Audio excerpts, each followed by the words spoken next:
कबीरदास जी के साखी एवं पद के 9वें दोहे को पढ़ेंगे। इसके पिछले वीडियोस में हम लोगों ने कबीरदास जी के जीवन परिचय को समझा था और पिछले 8 दोहों को भी पढ़ा था। अगर आप लोगों ने पिछले वीडियोस को नहीं देखा है तो उसका लिंक मैंने डिस्क्रिप्शन में दे दिया है। आइए अब इस पाठ के 9वें दोहे को पढ़ते हैं। 9वां दोहा है, मन मथुरा दिल द्वारिका काया काशी जान, 10वां द्वारा देहुरा तामय ज्योति पिछान। इस दोहे में कबीरदास जी ने अंतर्मुखी साधना पर बल दिया है। बाहरी तीर्थ करने के बजाय अपने भीतर ही ईश्वर को खोजने की बात कहते हैं कबीर। कबीरदास जी बाह्याडंबरों और तीर्थ यात्राओं के विरोधी थे। वे मानते थे कि ईश्वर बाहर नहीं बल्कि मनुष्य के भीतर है। सबसे पहले आइए इस दोहे के कठिन शब्दों के अर्थ को जानते हैं। मथुरा कृष्ण की जन्मभूमि, द्वारिका कृष्ण की नगरी, काया का अर्थ है शरीर और काशी एक तीर्थ जिसे मोक्ष स्थली के रूप में जाना जाता है।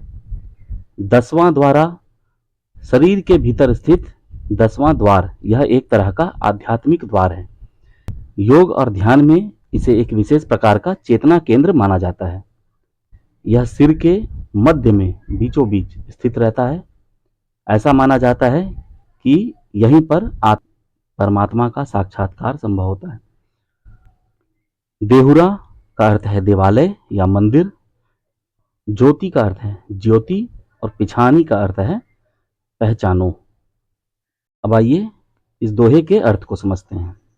मन मथुरा अर्थात मन को ही मथुरा समझकर, अपने मन को मथुरा समझकर, और दिल द्वारिका, दिल अर्थात हृदय, हृदय को ही द्वारिका समझ करके। काया काशी जान, काया का अर्थ है शरीर, शरीर को ही, अपने शरीर को ही काशी समझकर, अपने मन को मथुरा, हृदय को द्वारिका और अपने शरीर को ही काशी समझकर।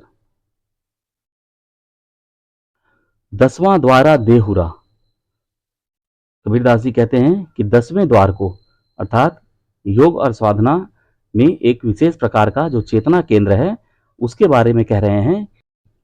उसे ही देहुरा, देहुरा का अर्थ है देवालय या मंदिर, उस 10वें द्वार को ही मंदिर समझकर। तामय ज्योति पिछान, उसी में, तामय का अर्थ है उसी में, ज्योति का पहचान करो, उसी में ही ज्योति को, ईश्वर को पहचानो। उसी देवालय में, उसी मंदिर में ईश्वर को पहचानो, ईश्वर से साक्षात्कार करो। कबीरदास जी यहाँ निर्गुण भक्ति की बात कर रहे हैं, अंतर्मुखी साधना की बात कर रहे हैं। निर्गुण भक्ति के द्वारा अपने ही भीतर ईश्वर को तलाशने का ज्ञान दे रहे हैं। कबीरदास जी कहते हैं कि यदि तुम सच्चे तीर्थ की खोज करना चाहते हो तो उसे अपने भीतर ही खोजो। कबीरदास जी का कहना है कि बाहर तीर्थों पर भटकने की बजाय अपने भीतर झांको, वही सच्चा परमात्मा है। ऐसे ही कबीर कहते हैं कि मोको कहाँ ढूंढे रे बंदे, मैं तो तेरे पास में, ना तीर्थ में, ना मूरत में, ना एकांत निवास में, ना मंदिर में, ना मस्जिद में, ना काबे कैलाश में, मैं तो तेरे पास पे बंदे, मैं तो तेरे पास में।